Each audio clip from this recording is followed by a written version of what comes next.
The reason I am in photography is because I've always been in photography, I guess is the easiest way to say it. I started in black and white photography back when I was in college. I actually shot some ads for a local shoe store. I had a dark room in the bathroom, and I would shoot stuff, come home, develop it, print it, and take it in, and they would use it in their ads. Didn't make a lot of money, but it was fun. And then overseas, specifically off the coast of Vietnam and some other places, I had a chance to take some pictures there.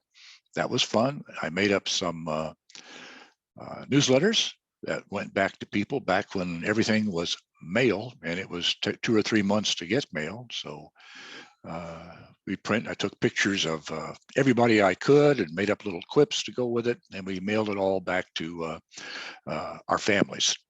And most of the people, I was on a staff. It was at least a 1 or 2 year tour with this staff, and we were aboard 4 different aircraft carriers and went different places. Then I was a public affairs officer at NAS North Island, and we put out a daily based newspaper, and I was the boss, which meant that the chief was running it all for me, and I just sort of went to meetings and stayed out of the way. But I also took a few pictures. I remember taking an Easter sunrise service picture or 2 to put in the paper, and that was fun. The next real experience was film at 11, but it was actually film at 10 because this was Green Bay, Wisconsin. And all the reporters shot film for each other. 2 reporters would go out in the morning. 1 reporter would be doing his story, and you'd shoot his story. Then you'd start working on your story, and that person would shoot your stuff. And you come back in the afternoon, film processed, you've written scripts, put it all together, edit the film, and voila, it winds up on the air. So that was photography, and it was fun. Photography in general, for me, is an extension of storytelling. If I make this thing start from the beginning, there we go. Are you seeing it? Oh, it went too fast. Let me back it up. You seeing it okay? Yes. Yes, okay. These are kids. These are 2 of my grandsons, and they're best buddies, and they always look for an opening to do something nefarious. As you'll note, that's a little rocket launcher. And if the boy on the left steps with his foot on that little squeeze thing, purple, that little rocket will go into my other grandson's eye. So I watched, and you know what? They didn't have the problem. It worked out, but I thought the picture was illustrative of how these 2 are looking at each other. And it gets you down to kid photography. Kid photography, to me, is something I call on the level. You got to get down with the kids. Sometimes a wide angle lens is better, and play with them. Let them get used to you being there. The other option is to get pretty far back with a nice little telephoto lens and catch expressions. Expressions mean so much. And you can capture a moment like this. These are, and I'll show you in the next picture, it will show that as well. These are things you want to capture. Overshoot, always shoot a bunch of stuff. Because when they get married and have kids of their own, you want to be able to show them this kind of stuff and say, you remember what kind of guy you were? Uh-huh. Well, get ready for it. It's coming to you. Next picture here. Okay. I call this my beanie boy. My beanie boy will start college next year. So it's a while. And he's grown a bit. He's now about 6'1". His mom is 6 feet, so 6'1" is not bad. He's getting started good. And it was just one of those moments. Again, a lot of pictures. You take one snap and say, I got it, you're kidding yourself. Take many snaps, different exposures, because you don't want to miss it. And I can talk about post-production for a while after, but for now, shoot and go. Okay, here's one of my friends. This is a nature shot, obviously. This was shot just the other day at Riley's. I was sitting and watching a great blue heron, as I often do, for about 20 minutes. And all of a sudden, he started yawning.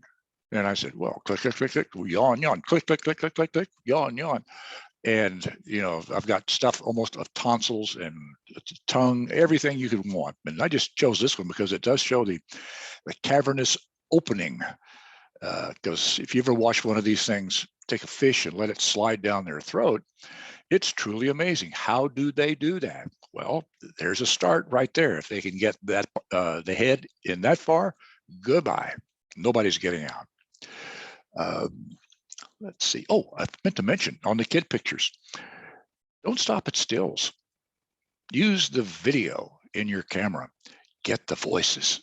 The voices are so precious. I still have that college-bound kid saying, mini wheat, talking about his favorite cereal, mini wheats. And you know, that I'll probably give that to him at his wedding, hoping I'm around there. All righty, trip pictures. You know, everybody says, "Oh, wow, let's take some trip pictures. It's great. We'll brag that we've been there. I've seen the Tower of Pisa. I've been to Saigon. I've been to Angkor Wat. I've been to Turkey, and probably about half the shots show them in front of whatever scene it is, and that's nice. This was a Rhodes Scholar tour to Yellowstone, and this is going down the Yellowstone River. And we were all the crew, and we each had a guide. We're floating down, and we're going to camp and spend the night somewhere, and it's a lot of fun. So this is one of those pictures that's going to evoke memories. A little girl in the water and her grandmother were at odds all the time, and we'll remember it because of that. You can see the mountains in the background. This picture hasn't really been played with much at all, to be honest with you. It might have been resized to fit the PowerPoint. So what do you do? What do you do when you go to some place and there's that beautiful scene? And one of the first things you want to do is look where everybody else is taking their shot from. And that's not the spot you want to be. You probably should move to the side, up, down, get some kind of different view. So yours are a little bit different, or take a panoramic shot or do something, because the standard shot, you may as well have bought a postcard. To me, it's really important to remember your feelings while you were there, what you saw.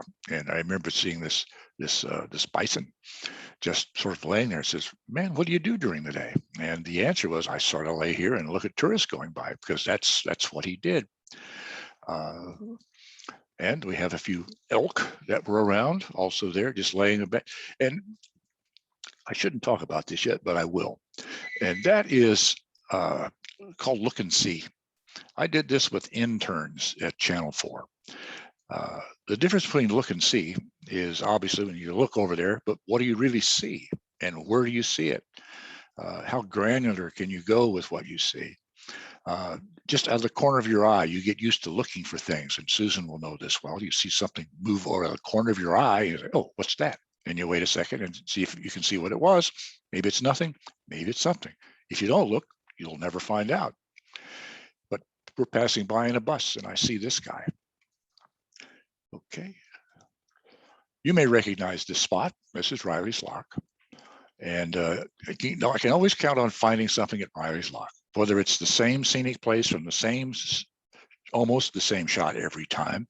It's going to be different with the clouds, with the way the lighting is. Sometimes the water is extremely still. So you have a clouds in my coffee kind of photograph where you're seeing the reflection in here. In the evening, you'll see the plane starting to come up from Dulles over the water. And chances are you'll see some kayakers coming back after enjoying a bit of a sunset. So me, that's always a great spot to go for the wide shot. Anybody recognize that? Of course you do. That's back when we had a ferry. And I'm not sure how negotiations are going right now, but I shot this on a trip back from North Carolina to visit grandkids down there. And this is more of a documentary shot. I remember this because on the way down, I had one screaming grandchild that wanted to go back and see his mommy an hour and a half into an 8-hour drive. And we managed to prevail, found a Dunkin' Donuts. The lady invited my grandson behind the counter to pick out his own personal donut, and it was good from then on. Okay, nature. My definition of nature is everything. It's all interconnected. I'm standing there, I'm part of nature. The birds, they see me, the bees see me, and most of the time they pay me absolutely no mind. This particular shot, I nicknamed it Snoopy. It reminds me of Snoopy coming off the top of the doghouse and just gleefully expressing himself. Now that's probably nectar coming off of the bill, and that's probably 1/2500th of a second. Close, maybe not quite. The wingtips are a little out of focus, but I always love hummingbirds, and the plants that I plant attract them very nicely. They're canna lilies. I have red ones. I'd like to get some yellow ones too, and they come up every year, except when they don't, and then I have to replant bulbs that I've saved. And this year they're starting to come up now, and I'm looking forward to the hummers coming back after the cicadas, and soon the monarch butterflies will be here. Ah, yes, travel. This is from Humpy Creek near Homer, Alaska. And this is a nice little creek known as Humpy Creek. And we all went in and fly fished. We had a generational trip more than 30 years ago. My in-laws took my wife and I and our two kids, who at the time were 10 and 13, to Alaska, and we did a trip. Well, 2 summers ago, we did pretty much the same trip, except we didn't camp. We stayed in highfalutin places, and we went on a lot of tours. We had a lot of fun fishing. We caught a lot of fish, and Alaska is very, very picky. I mean, they catalog every fish you catch, every one you release, every one you snag, how you caught it, where it was, and then they cut it up for you. And the boys just had a wonderful time. Everybody did, I think. This one's not as sharp as I'd like, but I just wanted to show some of the immature eagles up there. This one's getting close. A lot of eagles everywhere in Alaska, and you can see the talons spread out in the sand. And there was just so much granularity in the photograph with the sand shifted and the water and the tide is out, and just a lot of beautiful things to shoot there. There's one in the air, a little better. This was right near a place we started to rent a plane. They were going to fly us over bear country, but I couldn't bear to part with the $1,200 it was going to cost. So, little joke, but not really. Okay, that would be a whale, and that would be a rainbow formed by the spout. And I just took the picture and I said, wow, that's cool. And it is. I like it. You know, nature does that. You can spray water in the air and it's going to form a rainbow. You don't have to wait for nature to really provide you one after the afternoon rain. That, okay. Anybody recognize that? Sure you do. Okay, so That's outside of Reykjavik. That's the golden place. Blue Lagoon, I believe, is the official name for it, where you go in and you rub some kind of silicon stuff that's found around the edges, and you sit there and you kind of soak in, I don't know, 80, 85 degree water.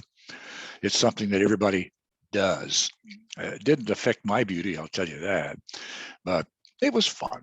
And we met a lot of people, and people around Iceland were very, very, very, very kind. And that's a great place to go on a little photo shoot. Great place. This is also, you know, Iceland is a country of waterfalls, every which way. And it's full of names that have a lot of S's, P's, Y's, L's, and C's. And I can't pronounce most of them. This is like Snuffleupagus. I know that's not correct, but it's something like that. And I see everybody else's pictures of this stuff. I said, I know it. Now, if you know, you're looking at the falls and you forget how big that is. If you look in the lower left, there's the trail going down to it, and people out on the precipice at the edge. That's a lot of water. That is a lot of water, a lot of detail. I like it a lot. Kind of a volcanic place. Okay, this is also another island off of Iceland. And these are, I'll come up with the name in a minute, but these are special clouds that you don't see all the time. It's like lanternus. I'll come up with it, but this was just awesome looking up in the sky and seeing this. I'm saying, wow. And I think I took about 27 shots to be sure I had it. You never know. And I had one camera on the trip, one camera with one lens. It was a nice zoom from 16 to 300, and it did most things I'd like to do. But every once in a while, you want the big long zoom when you've got some animals far, far away. But this was it. Okay, this is also Iceland. And the picture was just a reminder of how cold it was. And you can see there's a lot of ice and snow on the caps, and a few ships around, and the dock coming in looks like it's seen just a little bit of wear, but very bright. We were there at a good time. A lot of time in Iceland, especially Reykjavik, it's rain. We keep a check on what the weather is there just for grins. When it's 95 in Charlotte, where my daughter lives, it's 45 and raining in Reykjavik. And you say, well, we could visit one place or the other, but I'd rather be cold and rainy than hot. At least that's me personally. This was the first picture that I took on our first evening in Alaska.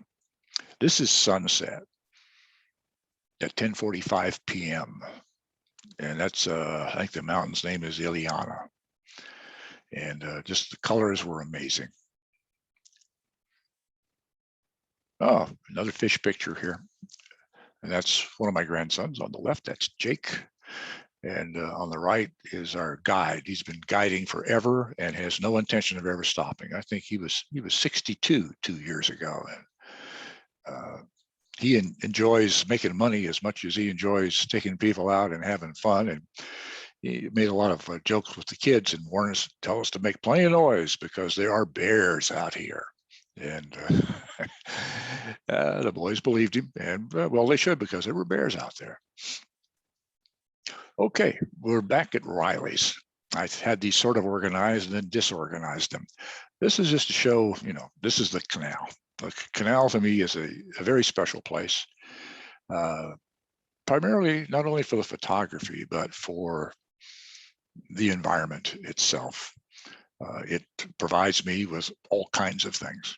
As I may have mentioned in my last little visit with you all, I had lymphoma last year, and then I had some major bowel surgery. But I've come back from all that stuff. And part of it is due to the canal, I think. I go there and I find some peace of mind. I can sit, I can look, I can talk to people. And I do something called forest bathing. If you haven't heard of it, it's sort of sitting down and relaxing and looking around and seeing things in a broad perspective, and then sort of narrowing in and taking deep breaths and seeing what you see.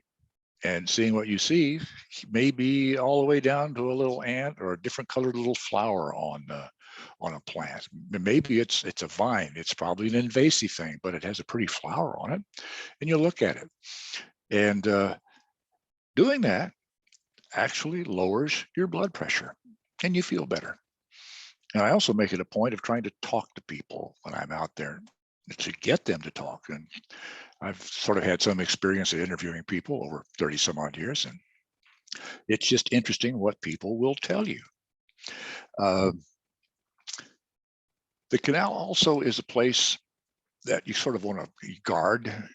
I'm glad I don't carry a weapon with me, because I would shoot people who are throwing things away, who are abusing the canal a little bit, who are leaving stuff behind all the time. It's usually fishing paraphernalia, lines and things. You can't police it all, but it is a special place. And every time I go, I find different photos. Sometimes they're sort of the same, but they're also a little bit different. Okay, more travel. This is a geyser, and these are people who got too close and said, wow, this is going to be fun. And then all of a sudden it wasn't quite as much fun as they thought it was going to be. And you can see them sort of laughing, choking on the right-hand side, where the other people are saying, boy, I didn't get a great shot out of that, did I? Because I was too close, but I had a great time, so it's okay. Okay. This is back on the Yellowstone. This is another grandson here who was trying to row. And I emphasize trying because at the time he weighed about 70 pounds. And that was a little tough on rowing for him, but he liked it. He liked it. That's Yellowstone again. There is a name for that, but it escapes me at the moment. But it's really clear water, and all around this area, there are really these hot places where you can fall in and be dipped out a skeleton if you're not really careful. But it had such beautiful colors in it. I mean, the yellows and orange and lime. And I don't know. I can't name all of the tones here, but it's really amazing. This is over the little town where we were on our trip at the Yellowstone. Just a small place, and it existed primarily to service the people coming through. Not expensive, mostly like a family kind of place. And people played ball outside in the streets after dinner. Really neat. Okay, anybody, can you guess what's being built here? Can you guess? Well, that's a sundial, obviously. At least it was to him. Now, when you want to take a really good selfie, what do? You go and you get in front of an elk. And if you notice, there's a little bird on the rump of the elk. And I hope the guys were aware of there probably were more animals around, and their selfie might have included other people or other creatures who might not be as warm and fuzzy as the elk behind them. Okay, this is back up to Alaska, and this was just kind of the environment of, it's a hardy place. A lot of people do a lot of hard work to sustain themselves. And the birds, they're looking for food, and where are you going to find it? Probably a fishing boat. They don't keep everything they catch. Some stuff they have to throw back. Some stuff is just waste they leave on the pier. And this is actually a place called Resurrection Bay. These are sandhill cranes. We were lucky enough to rent a place that overlooked the ocean, and the sandhills were in the yard from time to time, and just nice to get a shot of them heading out and with a couple of ships in the background in the water. And this is traveling out to do some fishing, some halibut fishing. And I've always loved the sun and off of the water. It's a peaceful kind of thing. And you can get some amazing shots. And if you don't, you can just sort of stare at it. And it's kind of zen, I guess is the word to use. This also is from the porch, and this is late at night too. I did a little bit of post-processing here to bring out some of the colors and lighten a few things that were really, really too dark. And I think I overdid it in a couple places, but hey, I did, and that's what I did. And you all recognize the state bird of Alaska. That is the mosquito. I shot that on top of a little cafe, and kids liked it. And so I took a picture, and there it is, a lot of detail. You may notice the face is not quite that of a mosquito, but it works pretty good. All right. But did a lot of whale watching while we were there. And getting a shot like this, not to use a pun, is a fluke. Oh, I did use a pun, but that's the way it goes. A lot of detail on the fins, just in a good place at a good time, and it's probably 25 or 30 shots to get that. Okay, jumping around a bit, this is the crazy coast of Iceland again, where you have different things. At first, I thought this was the center stone was the con, or the center structure of a submarine coming up. And you see the little people on the far right.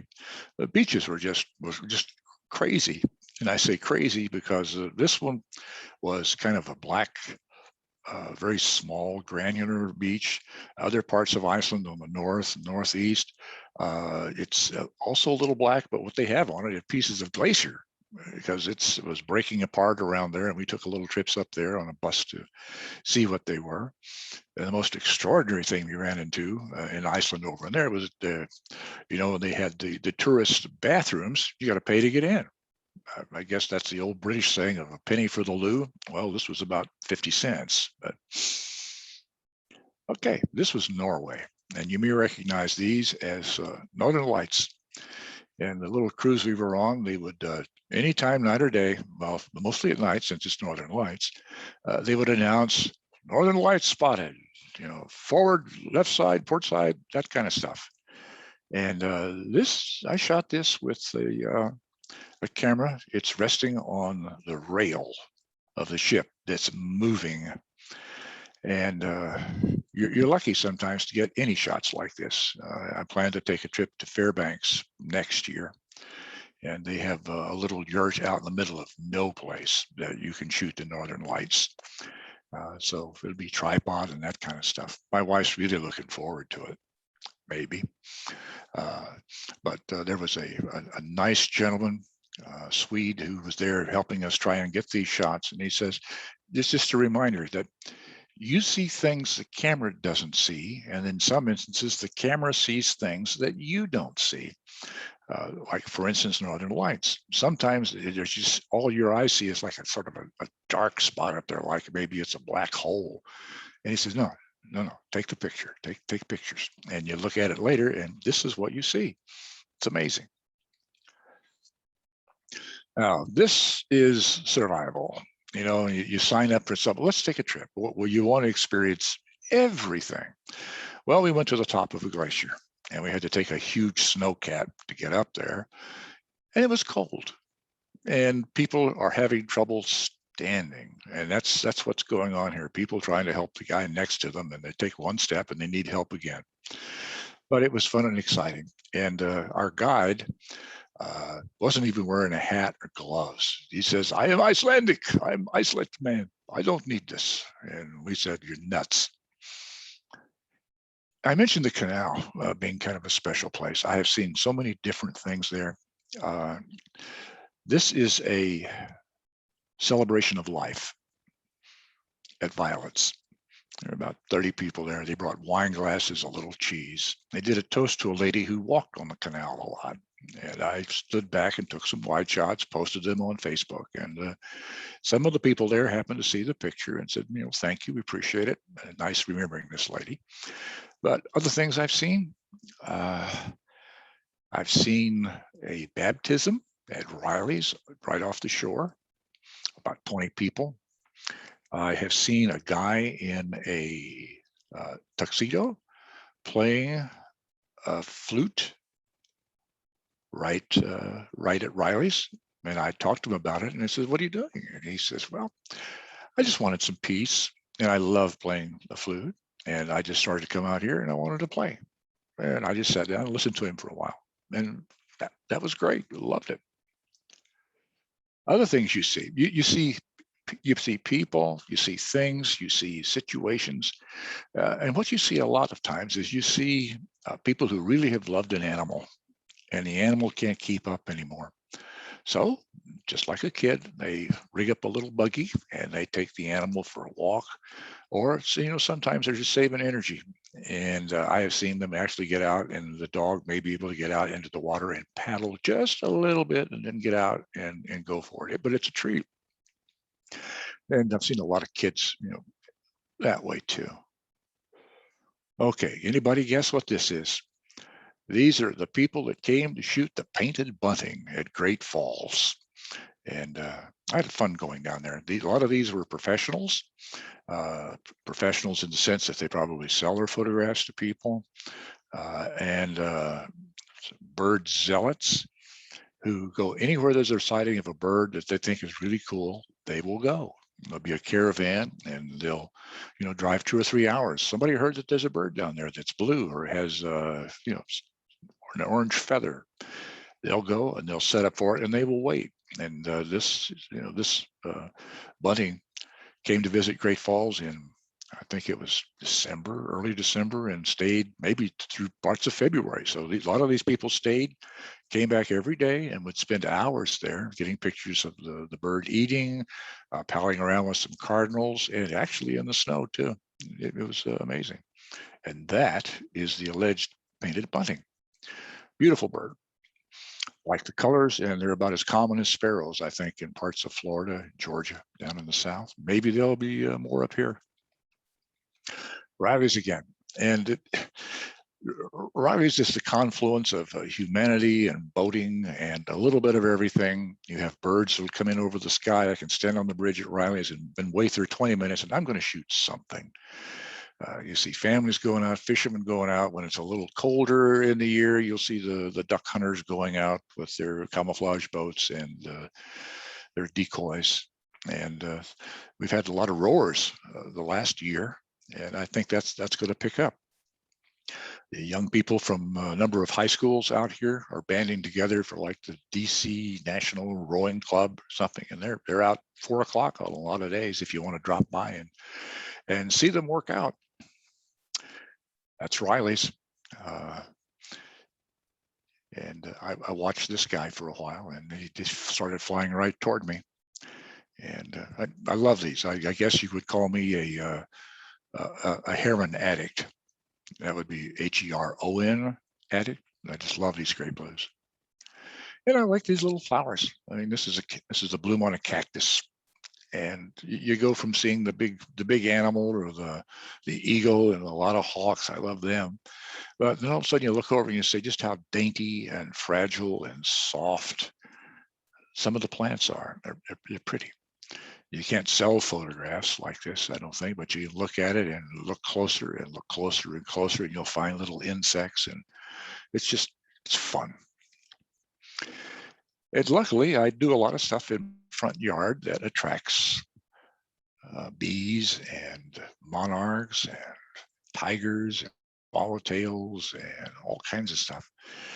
And luckily enough, you may notice those are in different focal planes, so to speak, but managed to get 2 in one shot on different parts of the flower. Used a little sharpening technique to get that to look good, and I'll talk more about that in a little bit. Ah, yes, little goslings are real happy, and the one right, the 2 in the middle are looking at me going, "What are you doing? Go away. We're busy here, you know?" I just like it. You can't go wrong shooting babies of any kind. Well, that would be a Hummer. Really, really close. I love these guys. Personalities, they dive bomb each other. And occasionally you'll see them go into what's called topor, T-O-P-O-R, where they're kind of saving energy. They'll actually sort of almost hang upside down like a bat, or they'll just sit on a branch for a while and kind of slump and say, "Man, I'm going to have to fly a long way. I got to start conserving some energy." And they do. And after they get used to you, you can get sort of close, but they have to relearn it every year, it seems like. There we go. There's a monarch. I can't say I actually raise monarchs, but I do have a bunch of stuff that attracts them, and I follow the caterpillars and the transformation into butterflies and try and shoot that. I've shot a little video of that too. It's kind of a really, really fun thing to do. Now this one I just like because of the way the colors have come together. Obviously it's a bee, it's got pollen, that's a milkweed, but you can look through the wings and see other blossoms from the milkweed in there. And I like that, and the latticing of the wings. So that's one of my favorite shots. All right, egret, just in the air. I love birds in flight. And this is, you can see there's a few drops of water coming off of the egret's feet. Very graceful birds. And this is sort of along, let's see, that's violets. Just one section where it kind of opens up and you can see everything, and there's enough color starting in the leaves to really make it a really nice picture with the green and the blue and then the white from the water. And the sky wasn't bad either. Oh, yes. Did I mention I like to shoot pictures of the moon? I haven't visited yet, but I hope to soon. But always love seeing it rise early, because the earlier you catch it, the bigger it's going to be. And if you can find some place to put it into perspective or something in the foreground, so much the better. I love it. This is almost a man-made photo. This is the milkweed again. But I decided, you know what? It's not raining, but that would really look good in the rain. So I took out a hose and I used a spray water over the background of it and took a bunch of shots and see what would work. And that's what that is. And that's sort of that's a nature photographer. That's a dream where you can control the situation 100% and to come up with a photograph like that. You may recognize this. This is a place called Poolsville. And this was last Christmas. And despite ills and COVID and a bunch of other stuff, we went out and I wanted to shoot some lights. You know, when you have a really bad year, sometimes you do things, so, you know, I'm going to do that. And you just go do it because you want to do it in case you don't get another chance to do it. And this was fun. I took a bunch of pictures out there, especially at that neat little park that you have.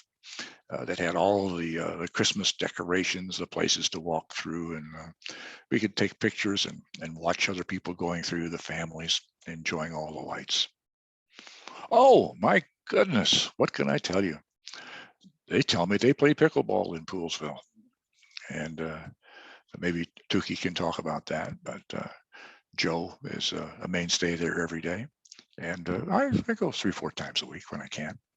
But it's a great over in Stevens Park, and really enjoyed it. And I think that is about it. Not sure how to get that off of there, but let me close that. Okay, that's good.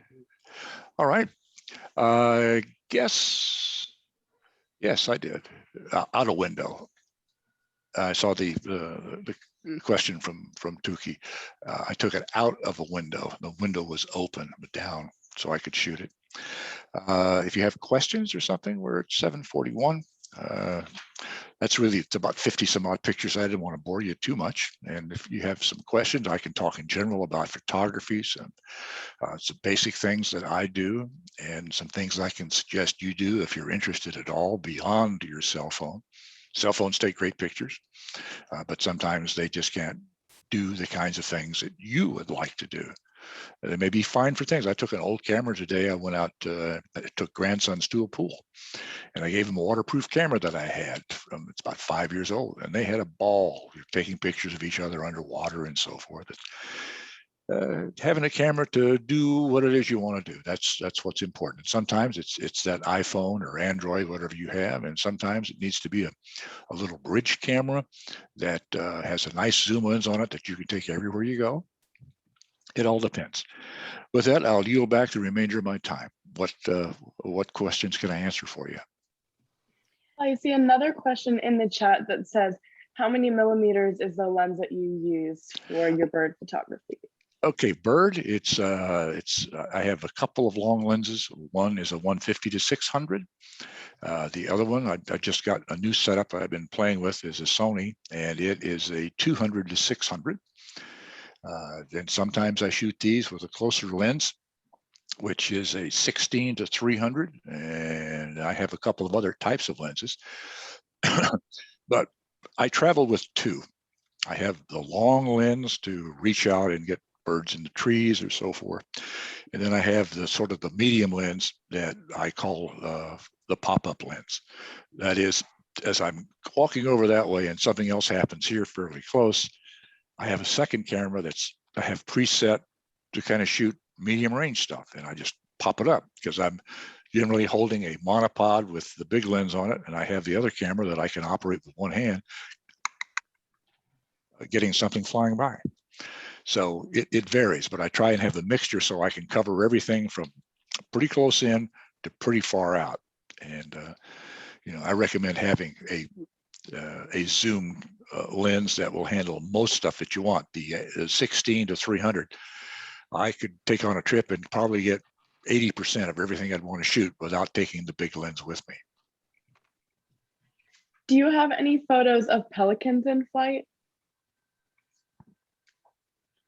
Yes, I do. But I can't show them to you. Yeah.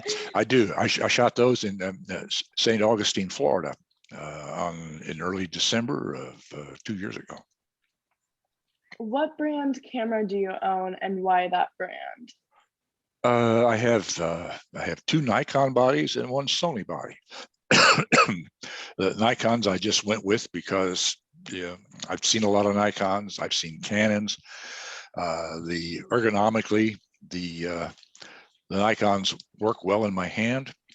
I don't have huge hands, and my fingers fit where I think they need to fit, and it has a good feel to it. I should probably mention to you, if you feel comfortable in trying something different, don't shoot on automatic, shoot on manual, but sort of make things automatic in between. Have an automatic ISO.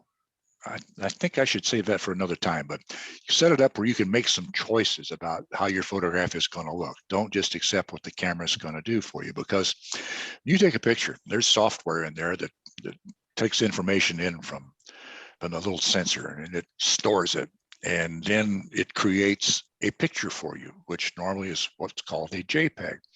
Now, if you shoot in a different format called RAW, the camera may still show you something, but it gives you so much information that you can make all kinds of changes to make that picture look a lot better, because you don't always get it right. And shooting in RAW gives you a lot of leverage, leeway on either side to make improvements. Because this gets down to, I guess it's a philosophy of photography, what it is. Some people say, you're capturing nature. Well, that's true. But more so, you're also capturing a feeling, and especially with sunsets and things like that. You do that by the perspective, how you see something. Is it a wide shot that really explains what's going on that you need? Is it something really, really tight that gives a lot of detail, that shows the focus, it shows the experience lines, like in my head? You have the opportunity to do so many things. And I've had this discussion with some artist friends who basically said, yeah, it's an art. You can make changes if it illustrates how you feel. And that gets down to the post-production that I was mentioning earlier, is that I do use Photoshop on a lot of my pictures. I don't use it to make radical changes of, adding stuff to the photograph. I do it to sort of refine different portions of it where it's a little too bright, it's a little too dark. You want to bring it out a little bit. You need to sharpen something so it fits in a little bit better. And there are all kinds of techniques. I don't use many of them, but I often use many of them, 3 or 4 on almost every photograph, just to make it look a little better. And as I remember it, as I said, especially on sunsets and in low light situations, where it's almost been dark outside, and I can still bring out a subject. Not great. Maybe it's content over quality, I think is the way it's said. Question? Do you still do black and white photos, or do the programs that you use convert color to black and white as well? I don't normally shoot in black and white unless I say, wow, that is going to be a black and white photo. But many times I have taken a picture and I said, this is going to look better as black and white, and I will convert it in Photoshop. And, it's a great thing that there is YouTube and some of these other little classes that you can take on how to, because you learn how to do a whole bunch of stuff that you wish you'd started, 30 years earlier, because it was a lot harder to do the manipulation of photographs back when you were doing black and white and developing your own stuff in a little canister and then enlarging. You do some of the same things in terms of dodging or burning in photos that you have tools to do that. But you can't do all the magic tricks that you can today. And there's another saying that I like. It's just because you can do something doesn't mean you should. It's like, for instance, making something appear as though it's not that way. It's like they could do with video, make somebody else talk or add words to what they're saying. Just because you can doesn't mean you ought to do it. Did you start with a 35 millimeter lens? 35 millimeters. Well, I actually had a 50 millimeter lens and 150 or 135, and that was on a Canon TL black and white, a regular film camera. And that was back in the 60s. And I had twin lens reflex that shot slightly larger film. And the majority of what I shot was Kodachrome and slides. And I'd shoot plus X and tri-X for portraits and sporting events. but I haven't shot a 30. You know, it's hard to find a. Well, you can find it. I've got I do have a 35 millimeter prime lens. That's what it shoots. It has the same size openings all the way through it. It's a prime lens. I do have one of those, but I don't use it very much because I'm looking for versatility in the field. You all of a sudden you find out you want to take a close-up and you don't have a close-up lens with you, or this particular lens has a little screw-on adapter that I've had for years that lets you do some close-up photography without actually having that lens. And you make do. Yeah, go ahead. When did you realize that you love taking pictures with the camera? Oh, like forever. I mean, my vacation pictures, I always have a camera. It's sort of like when we go out to dinner and my grandson say, you have to come with us. You have to come with us, IJ. I said, why is that? He says, because you're paying for it. You always have these things with you. And, you know, sometimes to shoot a close up, I'll use the big lens because that's what I have with me. I have to get back and I have different depth of field with that big lens. So a lot of adjustments you have to make. And sometimes the best picture may be with the camera that's really not designed for it, but because the conditions were right, it turned out really nice. That goes from the idea that, well, never mind that one. What happened to the camera shops? I saw that one flash by. Well, online ordering and the quality of the cameras increased to the point where you didn't have to go in all the time and get something adjusted. I mean, pen camera was big. You had several of the other places in downtown DC that were really big. But you know, my cameras have ordered from a place in New York called B&H. And they've been very good, and I've never had any trouble. The ordering is great. The only thing that you don't really get by not having a camera shop is you don't get to go in and shoot the breeze and play with the cameras quite as much. I mean, there are places that you can rent.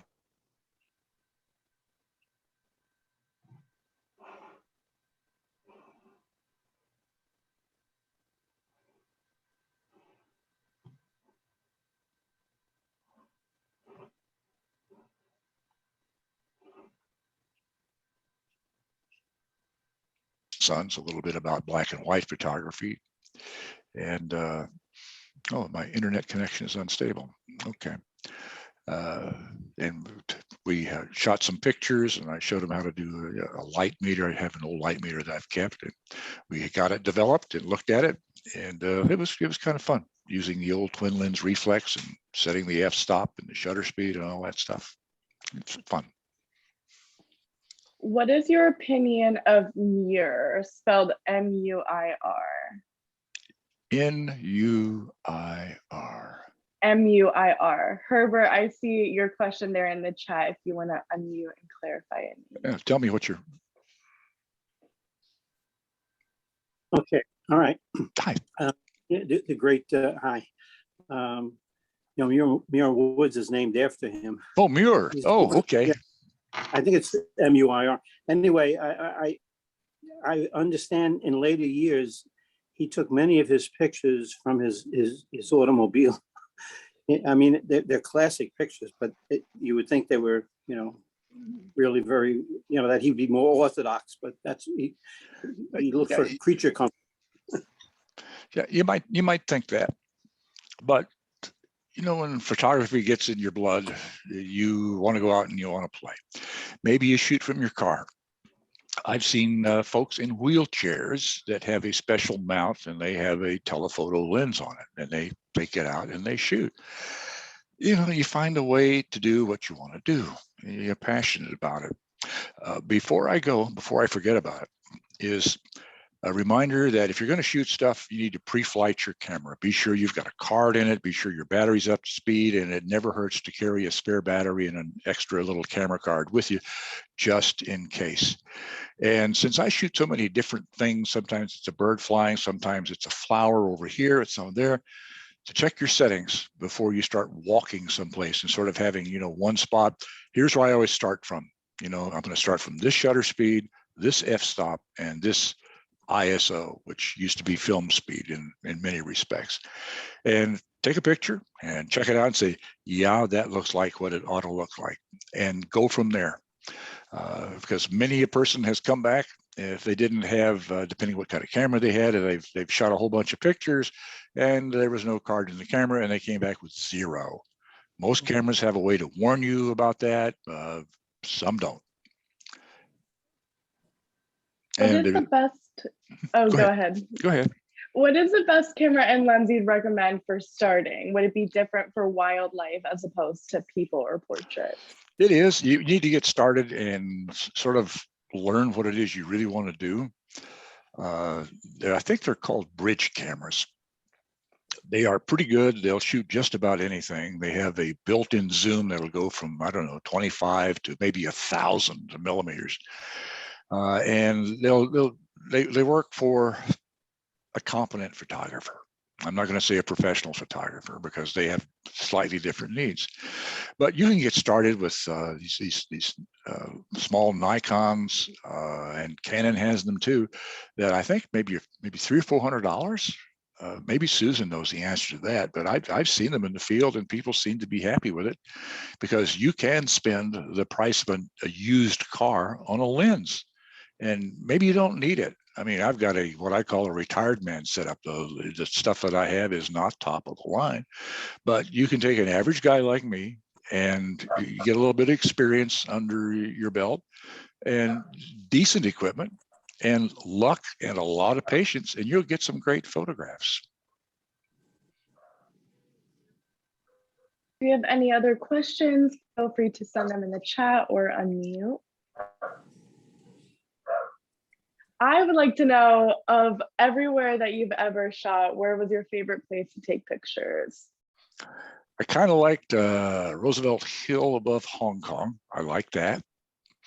And I liked Riley's a lot. And I loved Iceland. I'd go back there in a heartbeat. I'm looking forward to going out to the west and shooting some of the canyons. And the night sky out probably an hour or so outside of Fairbanks, Alaska. I'm looking forward to that. And that's the kind of cool thing about photography. You're always looking forward to the next shot, the next surprise. I'd never get tired of watching great blue herons. They're going to do something. I know they are. And is there a way I can show them differently? It's a lot of fun. And since you've asked for the Pelican photographs, I can come back a few months from now, and if you let me know what you want to see, I might have it, or I might be forced to go out and get it. It's sort of like I'll drop by Dunkin' Donuts for a cup of coffee and a donut if you'd like me to. I mean, I'm willing to oblige. Nice. Who develops your pictures? I do.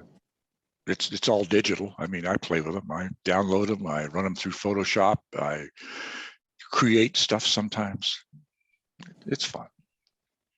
Of anywhere in the world, where would be your bucket list place to take a picture that you haven't yet? Places I want to go back to. I want to go back to Vietnam. I want to go back to Thailand. I want to go to Costa Rica. I want to go to parts of Texas. A lot of great birds and colorful stuff there. And did you know that they have, well, I guess some of you do know that they have a pickleball camp in Costa Rica. So I could give you the best of all worlds right there. That would be great. Are you going to go? I know several of our players are going. No, probably not this time. The other one is Antarctica. The only problem is that I was a sailor. I've been in rough areas, but she doesn't like the Drake's Passage. It's a little rough if you take that by water. We have to fly. Yeah, Walmart does do stuff. I get big. If you're talking about big processing big pictures, there are 2 or 3 places that I've tried that are okay. Canvas something or other, and I'm getting ready to send in an order for 5 good sized ones from my Alaska trip.